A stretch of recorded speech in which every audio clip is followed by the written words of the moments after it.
శ్రీకృష్ణ పరబ్రహ్మణే నమః. శ్రీ గురుభ్యో నమః. శ్రీమద్భాగవత సప్తాహ మహిమ. శ్రీమద్భాగవత పఠన సప్తాహ సాంప్రదాయము మొట్టమొదట శ్రీ సుఖమహర్షి పరీక్షిత్ మహారాజునకు వినిపింపజేయటంతో ప్రారంభమయ్యింది.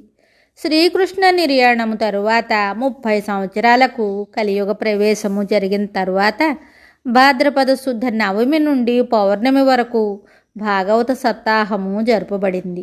దాని ఫలితంగా పరీక్షిత్తు ముక్తిని పొందాడు. భాగవతాన్ని విని ఉండని మనుజుడు జంతు సమానుడనబడతాడని శ్రీ శుకుడు నారద మహర్షితో చెప్పాడు. తుంగభద్రా నదీ తీరాన ఒక గ్రామంలో ఆత్మదేవుడు దుందులి అనే బ్రాహ్మణ దంపతులు ఉన్నారు.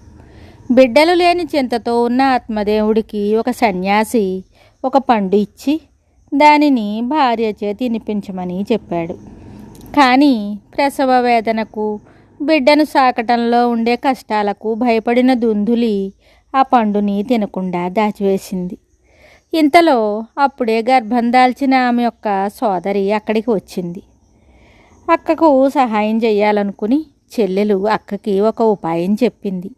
తనకు పుట్టబోయే బిడ్డ అక్కకు పుట్టినట్లుగా ప్రకటించి తాను అక్కకు సహాయంగా ఉంటూ బిడ్డను కొన్ని సంవత్సరాలు సాకడానికి, దానికి ప్రతిగా అక్క కొంత ధన సహాయం చెల్లెలు భర్తకు చేయడానికి ఇద్దరూ రహస్యంగా అనుకున్నారు.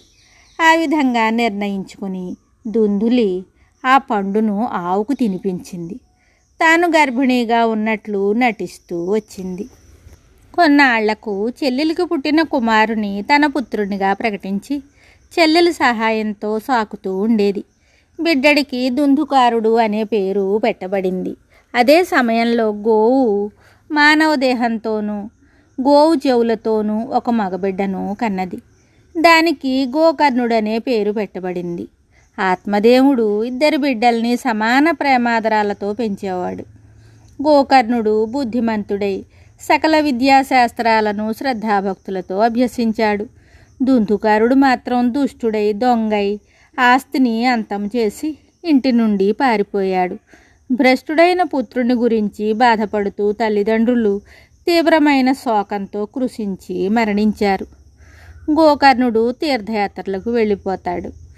దుందుకారుడు పట్టణాల్లో తిరుగుతూ వేశ్యాలోలుడై దొంగతనాలు చేస్తూ పట్టుబడుతూ తప్పించుకుంటూ చివరకు వేశ్యల చేతనే చంపింపబడి ప్రేతమై తిరుగుతూ ఉంటాడు. గోకర్ణుడు తీర్థయాత్రలు ముగించుకొని తిరిగి వచ్చి ఇంట్లో నిద్రిస్తూ ఉండగా ఒకనాడు భయంకరాకారంతో ఈ ప్రేత ప్రవేశించింది. అతడు మంత్రజలాన్ని ఆ ప్రేతపై చల్లిన వెంటనే అది ఇలా మాట్లాడసాగింది. అన్నయ్య, నేను దుందుకారుడను. నా యొక్క ఈ దురవస్థను చూడు. మీరందరూ ఎన్ని బుద్ధులను నేర్పినా పెడచెవిని పెట్టి ఇలాగా తయారయ్యాను. నాకు సద్గతి కలిగే మార్గం చూపుము అని వేడుకుంది. గోకర్ణుడు చాలా విచారించి ఇలా అన్నాడు. సోదరా, నేను వెళ్ళిన పుణ్యస్థలాలన్నింటిలోనూ నీ గురించి తర్పణలు చేశాను.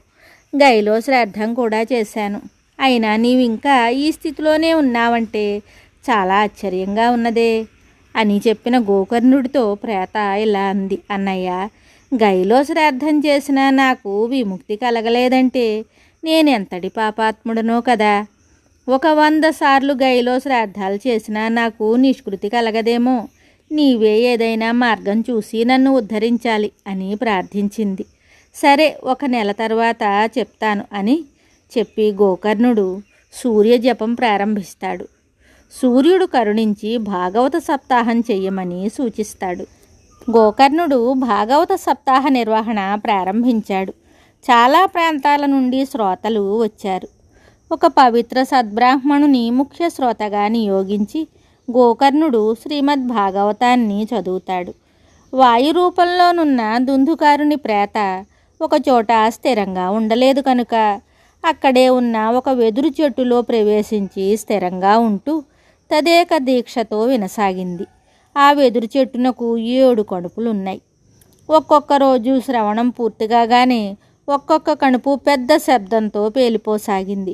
7వ రోజు సంపూర్ణ శ్రవణంతో 7వ కణుపు కూడా పేలిపోయి దాని నుండి అత్యంత మనోహర రూపంతో నీలమేఘశ్యాముని వలె మెరిసిపోతున్న మేనిఛాయతో పీతాంబరధారి అయి కిరీట కుండల వనమాలాధారి అయి సాక్షాత్తు శ్రీకృష్ణుని వలె దివ్య తేజస్సుతో ఒక పురుషుడు బయటకు వచ్చి గోకర్ణుని పాదాలపై పడ్డాడు. తనను ప్రేతస్థితి నుండి రక్షించి సద్గతిని కలిగించినందుకు దుందుకారుడు గోకర్ణునకు కృతజ్ఞతలు చెప్పుకున్నాడు. అంతలో విమానం ఒకటి వైకుంఠం నుండి దిగివచ్చింది. దాని నుండి దేవదూతలు దిగివచ్చి దుందుకారుని ఆహ్వానించి విమానంలో కూర్చోమన్నారు.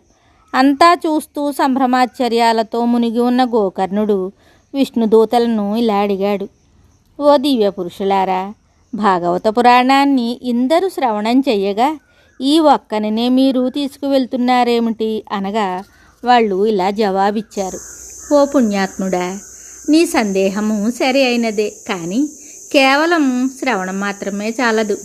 ఇందరు విని ఉన్న తను మనఃప్రాణాలను కేంద్రీకరించి తదేక దీక్షతో ఎందరు విన్నారు? శ్రవణమే కాకుండా మననం కూడా చెయ్యాలి. శ్రీకృష్ణ లీలాతత్వంలో కలిసిపోవాలి.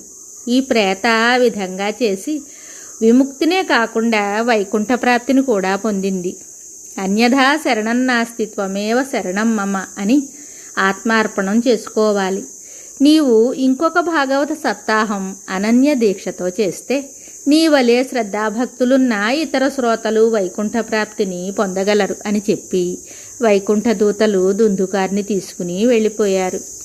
గోకర్ణుడు విష్ణుదూతలు చెప్పినట్లుగా దీక్షతో మళ్ళీ శ్రీ భాగవత సప్తాహాన్ని నిర్వహించాడు. ఈసారి సాక్షాత్తు శ్రీహరియే వచ్చి గోకర్ణుని శ్రద్ధాభక్తులతో శ్రవణం చేసిన ఇతర శ్రోతలను శ్రీకృష్ణ స్వరూపులుగా మార్చి తనతోనే వైకుంఠధామానికి తీసుకుని పోయాడు.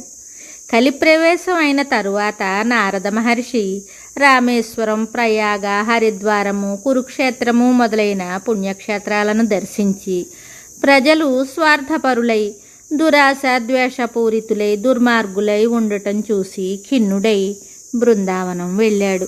అక్కడ ఒక యువతి తన 2 కుమారులతో కనిపించింది. ఆ బాలురిద్దరూ ముసలివాళ్లలాగా కనిపిస్తూ నిద్రమత్తులో ఉన్నవారిలాగా ఉన్నారు. ఆ యువతి పేరు భక్తి, బిడ్డల పేర్లు జ్ఞాని, విరాగి. తన బిడ్డల యొక్క అస్వస్థతను పోగొట్టమని ఆమె నారదుణ్ణి వేడుకుంది. నారదుడు తనకు తెలిసిన వేద మంత్రాలను ఆ పిల్లల చెవుల్లో ఉచ్చరించి వినిపిస్తాడు. అయినా వారిలో ఎలాంటి మార్పు కనిపించకపోతే చింతాక్రాంతుడై దిక్కుతోచక దైవధ్యానం చేస్తాడు.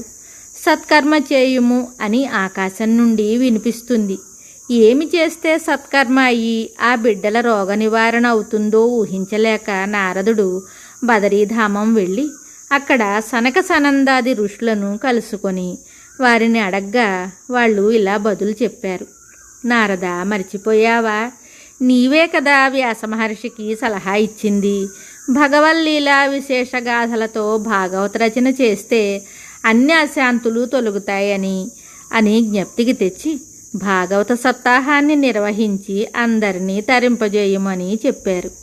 నారద మహర్షి సనక సనందాదులతో కూడి హరిద్వారంలో గంగానదీ తీరాన ఉన్న ఆనందవనంలో భాగవత సప్తాహాన్ని నిర్వహించడానికి వెళ్ళాడు. అన్ని ఏర్పాట్లు చేయబడ్డాయి. బిడ్డలను తీసుకుని భక్తికాంత అక్కడకు వచ్చింది. భక్తికాంత అతి పారవస్యంతో శ్రీకృష్ణ గోవింద హరే మురారే, హే నాథ నారాయణ వాసుదేవ అని పాడుకుంటూ ప్రదక్షిణలు చేస్తూ నామ సంకీర్తన చేయసాగింది. భాగవత పురాణ శ్రవణ ఫలితంగా ఆమె పుత్రులైన జ్ఞాని, విరాగి తమ సహజ రూపాలను పొందారు. సుఖమహర్షి కూడా అక్కడకు వచ్చాడు. ఇందరు భక్తులు, మహర్షులు సమావేశమై ఉన్న పుణ్యస్థలికి శ్రీమన్నారాయణుడే స్వయంగా విచ్చేశాడు. ఆయనతో పాటు మహాభక్తులైన ఉద్ధవ, ప్రహ్లాద, అర్జున, మహాబలి మొదలైన అనేకులు వచ్చారు. శివపార్వతులు, బ్రహ్మదేవుడు కూడా విచ్చేశారు. భక్తికాంతకు, జ్ఞాని, విరాగులకు దివ్య రూపాలు ఇవ్వబడ్డాయి. భక్తుల అంతరంగంలో భక్తి సదా సర్వదా నివసించేటట్టు వరం ఇవ్వబడింది. ఇందరి ఆనంద సందోహాలను తిలకించిన శ్రీహరి సంతసించి వరము కోరుకోమనగా అందరూ ఏకగ్రీవంగా ఒకే వరాన్ని కోరుకున్నారు. శ్రీహరి, ఈ భాగవత సప్తాహ పురాణ శ్రవణం చేసిన వారందరి హృదయాల్లోనూ నీవు నివసిస్తుండేటట్టు వరాన్ని ప్రసాదించాలి ప్రభు అని ప్రార్థించారు. తథాస్తు అన్నాడు శ్రీమన్నారాయణుడు. మరి ఒక కథతో మళ్ళీ కలుద్దాం. శుభం.